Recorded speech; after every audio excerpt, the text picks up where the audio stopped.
결국 사주란 무엇이 중요하냐, 천간과 지지가 있는데 천간과 지지에서 무엇이 중요하냐에 대한 생각을 좀 정리할 필요가 있는데요.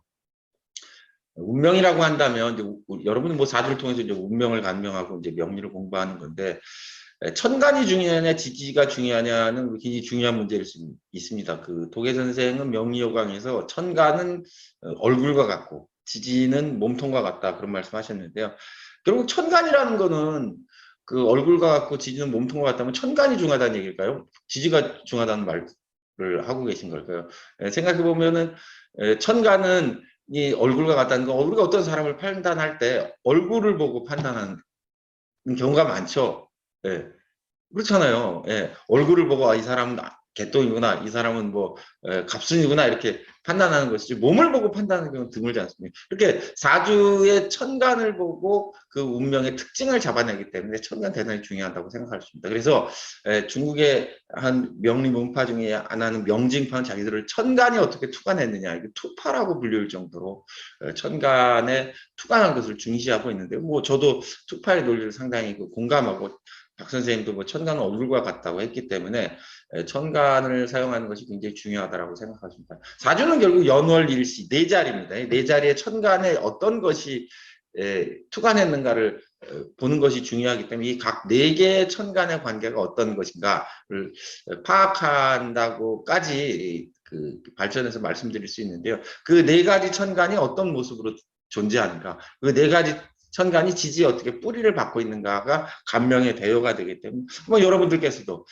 천간의 중요성을 이렇게 한번 생각해 보시는 것도 아주 의미가 있을 거라고 저는 생각하고 있습니다.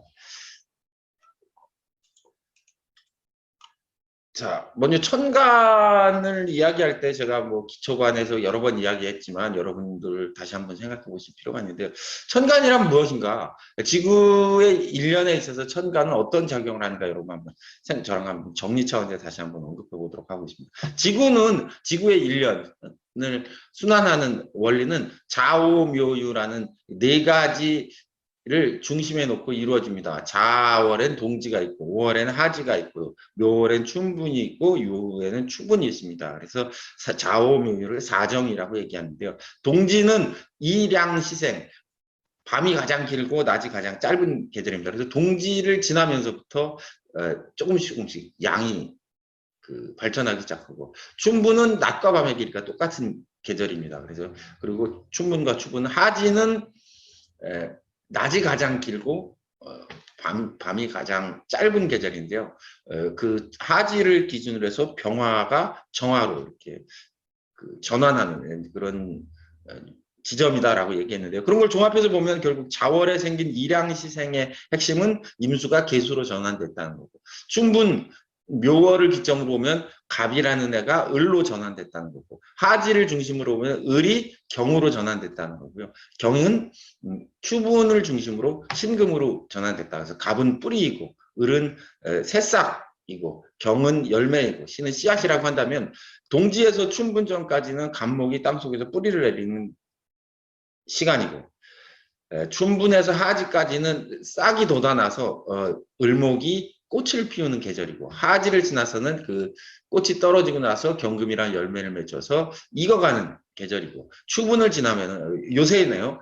추석을 전후한 추분을 지나고 나면은 경금이 신금으로 연글어 가지고 다시 떨어져서 땅속에 들어가서 겨울잠을 자야 되는 시기입니다. 그래서 그 신금은 임계라는 겨울잠을 자고 나면 갑목으로 전환되는 계기다. 그래서 갑이 을로, 을이 경으로, 경은 신으로, 신이 갑으로 변하는 것이 지구의 일련이다. 뭐 이런 말씀드렸습니다. 그런 측면에서 이 갑을병정 무기경신 임계를 좀 연속상 선상에서 이해하는 것이 필요한데요. 기존에 사람들이 갑목이다 그럼 대림지목이다 그래서 나무다, 소나무다, 동량지목이다, 경금이다, 완금이다, 바위다, 신금은 주옥이다, 뭐 이렇게 이야기하고 있는데, 물론 그것도 맞습니다만, 그렇게 본다면은 이 갑을병정 무기경신 임계가 하나씩 다 토막나 버리기 때문에 일관되게 말하기는 어렵다라는 거예요. 그래서 저는 갑은 뿌리, 을은 새싹, 병은 꽃, 정은 낙화에서 전환하는 것, 그 다음에 경금은 열매, 신금은 씨앗, 임수는 겨울잠, 얼음, 계수는 이제 해동되어서 뿌리를 내리는 시점에 봄비 이렇게 생각하시면은 가불병정 무기경신임계가 계절의 변화에 맞춰서 일괄적으로 이렇게 연속선상에 파악될 수 있기 때문에 좀 여러분 천간 이해에도 도움이 되지 않을까 이렇게 생각합니다. 즉 천간의 이해도 우리 이제 지구에 살고 있기 때문에 지구를 중심으로 파악할 수밖에 없는데 지구의 계절과 천간이 어떻게 맞물려 들어가는가를 이해하는 것이 명리를 공부하는 음양오행을 공부하는 가장 기본이다 이렇게 저는 생각하고 있습니다.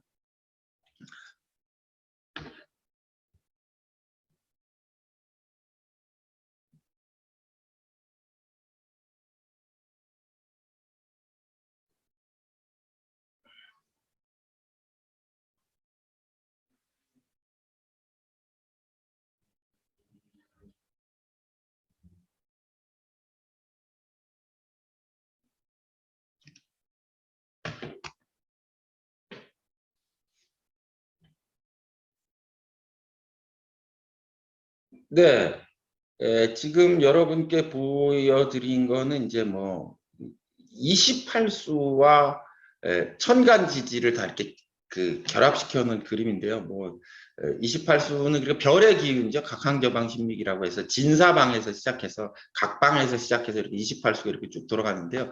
28수라는 건 뭐냐면 뭐 여러분 제가 다 얘기해 주면 뭐 머리 깨지실 겁니다. 달이 지구를 한 바퀴 공전하는 데 걸리는데 우리 29.5일이라고 기억하고 있잖아요. 한 달을.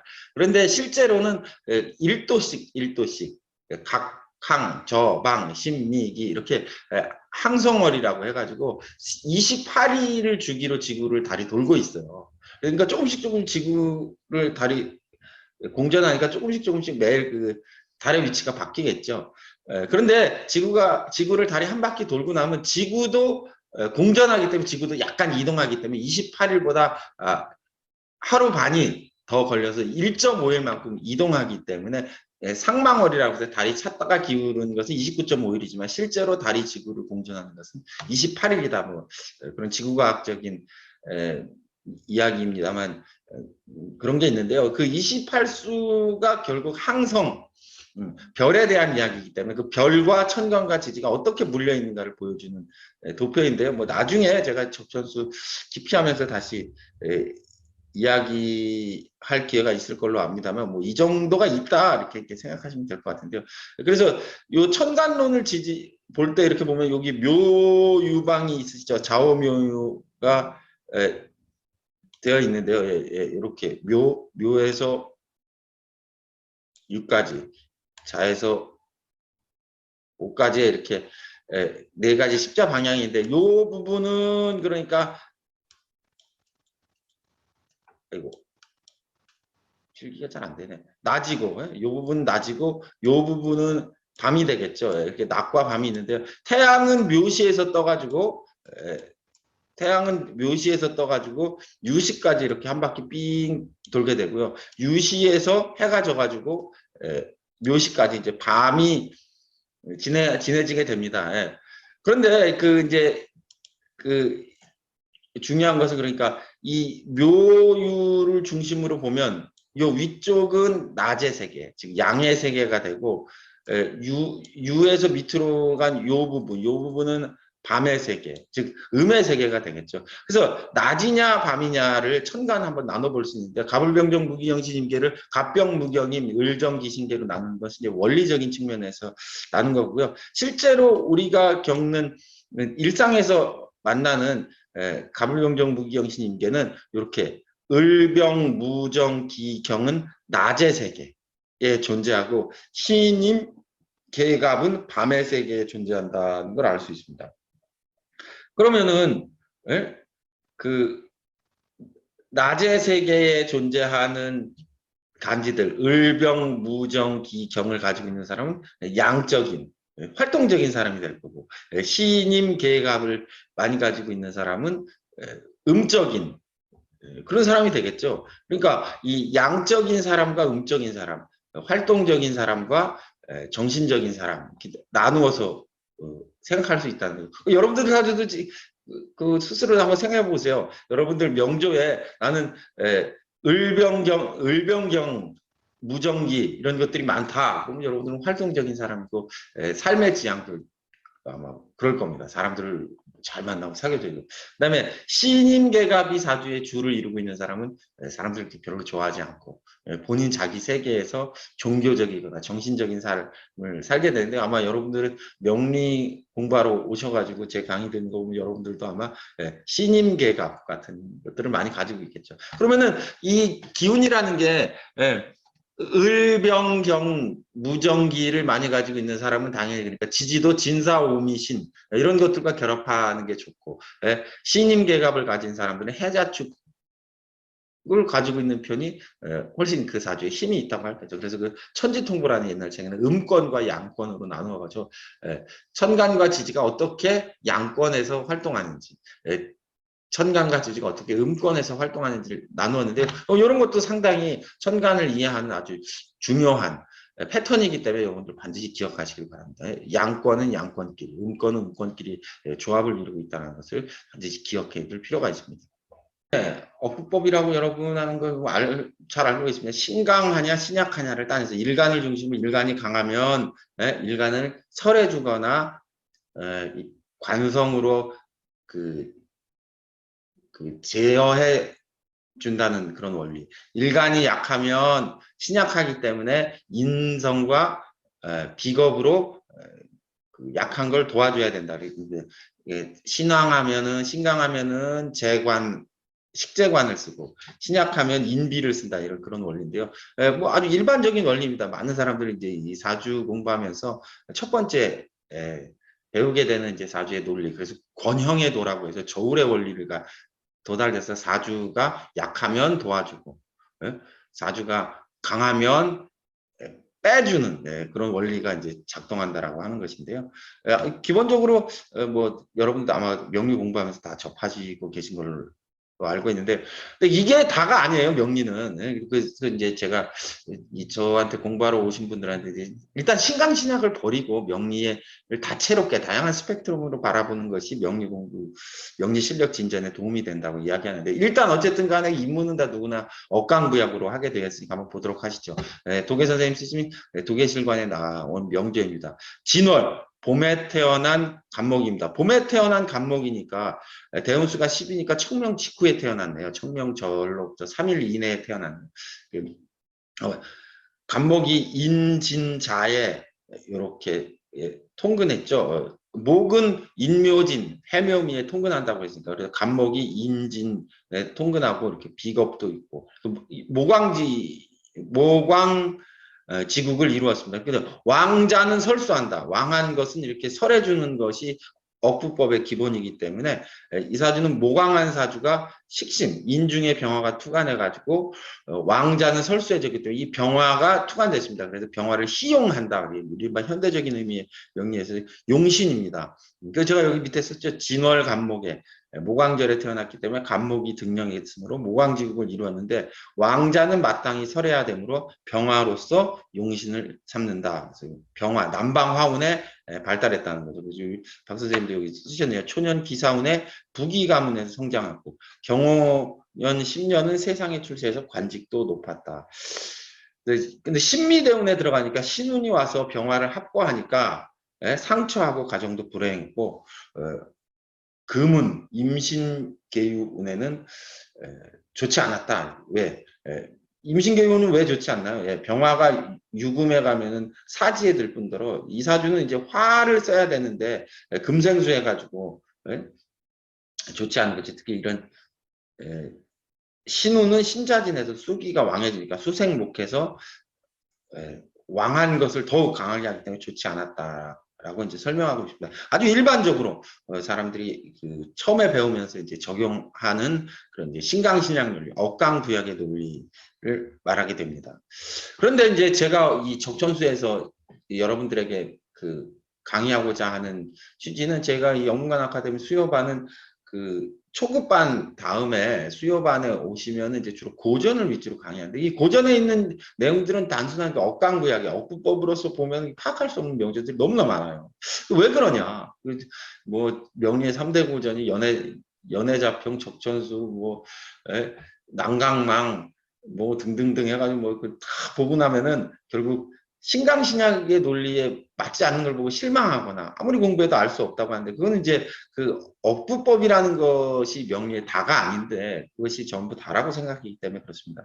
그 억부법 외에 명조를 어떻게 볼 것인가에 대한 단초를 제공하는 것이 이 적천수에 나옵니다. 근데 저는 이 적천수를 여러분들에게 강의하면서 단지 억부법만 가지고 하지 않기 때문에 처음에 이제 여러분들에게 억부 이외의 다른 이론들, 그것도 아주 중요한 이론들을 이제 미리 설명해주고 그 논리를 전개할까 해서 이제 중과편이라는 데서 한 문장을 가져갔는데 적천수에 나오는 얘기입니다. 강중이 적과자. 강한 것이 많고 대적하는 상대가 적은 경우에는 거기과 세력이 그 적은 것을 제거하라는 거예요. 강과의 적중.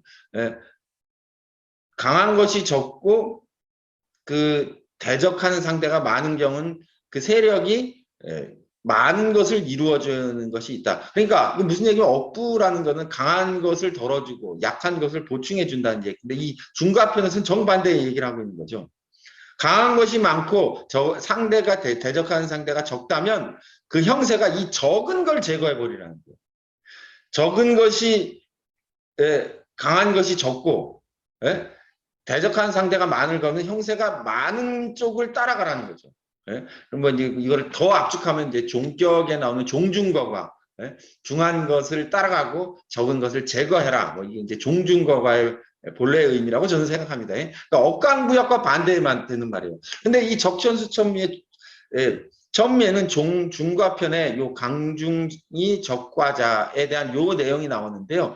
요 내용을 이렇게 제가 적천수 여러 판본을 보니까 적천수 지묘라는 책, 진수함 선생이 쓴 적천수 지묘라는 책은 더 자세한 이야기가 나옵니다. 아마 이게 적천수 천미 만들면서 요 부분이 아마 탈락됐을 거라고 생각하는데요. 어떤 얘기냐면, 억강부약은 상리, 강함을 억하고 부약, 신강신약의 논리죠. 억강부약자는 상리, 항상 일상적인 거고 용감사약자는 원기다. 강한 것을 용하고 약한 것을 버리는 것은 원기. 심오한 기미이다. 본래의 기틀이다. 뭐 이런 뜻이 되겠죠. 그러니까 억강부약과 용강사약이라는 두 가지 방식이 존재한다는 거예요. 이 적천수 지묘를 쓴 진수함 선생은 명리야건이라고 하는 이제 책을 또 쓰셨는데요. 대만의 위철리 선생도 아주 명리야건 아주 그 명리 정통 명리의 아주 중요한 교과서 같은 것이라고 해서 본인이 직접 출간을 하기도 했고 영문관 선생님도 저한테 한번 번역해 보라고 명리야건 주시기도 하고 그 명리야건에 있는 그 내용을 가지고 저랑 몇 차례에 걸쳐서 같이 이야기도 좀 나누고 했었는데요. 어쨌든 이 중과편의 이야기를 그러니까 진수함 선생의 용어로 간단 명료하게 정리한다면 사주를 보는 방식에는 억부에는 용강사약이라는 게 있다는 거예요. 사람들은 억강부약만 알고 있지만 그는 일반적인 상리 모두가 알고 있는 그런 이론이고 진짜 심오하고 깃틀이 있는 것은 용강사약이라는 게 있다는 거예요. 용광사약. 그러니까 이거는 거꾸로 균형의 원리를 적용하는데 그 많은 것을 덜고 부족한 것을 채워주는 게 아니라 세력이 기울어 가지고 적은 걸 제거해 버리는 그런 방식으로 사주를 감명해야 된다는 것이죠. 그 예를 한번 보도록 하겠습니다. 일단 첫 번째 적천수 천무 중과편에 나오는 사주인데 무오 임술 정묘 계묘 인데요. 이 사주 보면 어때요? 이 정화가 술월에 태어났으니까 화왕지절에 태어났는데 오술이 회국하고 목화가 이렇게 세력을 가지고 있고 술 중에 무토가 투관했는데 이렇게 세력을 가지고 있고요. 임수를 정임 앞에서 이 임수를 제거하고자 합니다. 그런데 이 시지에 있는 개수가 물론 묘중에 앉아서 힘은 없지만 이렇게 미미하게 이걸 이제 허투했다고 이야기하는데 근을 갖지 못하고 투간했는데 이 개수가 이렇게 있습니다. 그럼 이제 이 사진을 보면 이 사진은 목화가 세력을 이루고 있으면 금수가 적기 때문에 금수가 강한 운에 원래 억강부약의 이런 해면 목화가 왕하고 금수가 약하니까 금수가 강해지는 운에 좋아야 될 것 같은데 이 사주는 북방운의 일사무성, 아무것도 이루어지지 못했다는 거예요. 그러다가 병인 정묘운에 십수만 금을 발제, 부자가 되었고, 무진기사운에 자식이 등과 과거에 합격해서 출세해서 좋은 일이 있었다라는 거죠.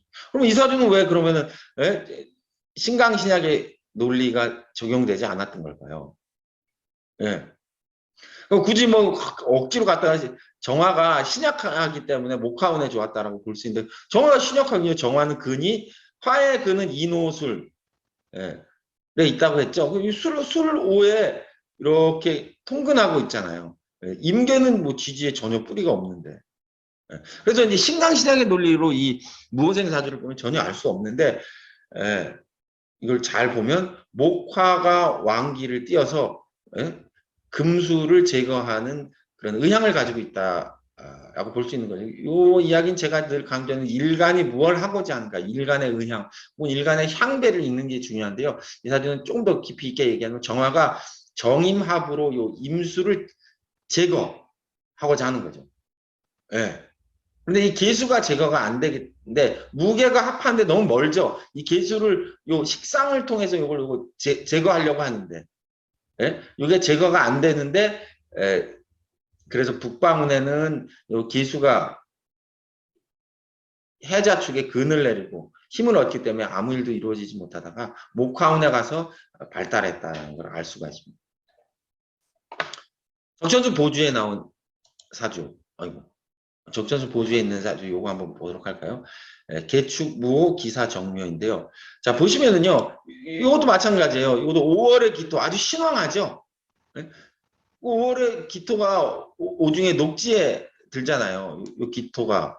정기록은 제호해서 정화와 기토가 다 여기 오중에 뿌리를 내리고, 기토는 축, 오, 사, 이런데 통근하고요. 무토도 뭐, 요 사중에 귀록했죠. 그러니까 요게 다 화토가 아주 세력을 이루어가지고 이렇게 있으니까 화토가 아주 왕하다고 할 수 있죠. 또 기토는 화생토하니까 얘가 아주 왕한데, 그런데 얘는 왜 정사병진 갑인을묘에 어떻게 얘가 신동으로 불리다가요. 어릴 때는 신동이었고 임묘운에는 천하의 이름을 떨쳤다고 하죠. 근데 개축은 왜 수운이 가니까 왜 은퇴했냐는 거예요. 이게 너무 조열하기 때문에 수운이 가면 더 발달해야 되는데, 그 이유는요, 이 일간의 의향을 바라보는 필요가 있는데, 축옷 여기 무게 합이 있죠. 이 사주는 개수와 축토를 이렇게 제거하려고 하는 거예요. 예, 화토가 세력을 이뤄서 무게합, 축오천 이렇게 해서 요 개축 요거를 제어하고 있는데요. 요 사축이 좀 회국해가지고 요 축토가 완전히 제거가 안 된대요. 그리고 이 개수가 여기에 있어가지고, 개수는 자수가 원래 귀록지입니다. 자수. 예. 그런데 이제 그 사주에는 제가 귀록법 구결을 늘 외워두라고 하셨죠. 갑록제인, 을록제며, 뭐, 병무록은 제사, 정기록은 제호, 이렇게 얘기했습니다. 제일 중요한 병화는 병무록은 제사, 정기록은 제호. 그러니까 병화하고 정화, 무토하고 기토는 다, 무토는 사중에, 기토는 오중에 녹지에 드는데요. 근데 이제 그 중에 다 갑록제인, 을록제며 뭐 이렇게 쭉 구결이 10간이니까 10개인데, 그 중에 제일 중요한 게, 뭐 제일 중요하다고도 꼭 그리고 기억하셔야 될 게, 개축과 정미는 반록지라고 합니다. 자축합, 오미합하기 때문에 그 개수는 자수의 기록도 하지만 축토의 반록으로 기록합니다. 정화는 오중에 기록하는데 미를 만나면 역시 반록지가 돼서 거의 녹지와 거의 대등한 그런 근을 갖게 되는데, 그러니까 그걸 천투지장이라고 그래요. 이 천간이 완전히 이렇게 같은 개축 정리는 완전히 자기 좌자의 녹지에 들기 때문에 요거는 완전히 제어할 수가 없어요. 그래서 요거는 요 천투지장한 거는 완전 제어가 안 되고, 완전 제어가 안 되기 때문에 무게합 축오천으로 얘를 완전히 제어하는 것 같지만, 요게 천투지장하고 있기 때문에, 천투지장하고 있기 때문에 완전 제거가 안 됩니다. 그래서 자기 세력으로 의향이 개축을 하고자 하는데 완전히 제거되지 못하기 때문에 운이 목화운으로 가서 얘를 완전히 제거하려고 할 때 이사주는 발달한다는 거죠. 예, 그게 용강사약입니다. 그래서 이사주도 실제로 정사병지는 여기서는 어릴 때니까 신동으로 불렸고 갑이 늘면은 목생화 화생토 해가지고 요 개축의 힘을 빼고 있기 때문에 예, 이름이 천하에 떨지다가 개축은 운에 네, 수기가 오니까 다시 이게 작동해서 은퇴하고 고향에 내려가서 조용히 살게 된다.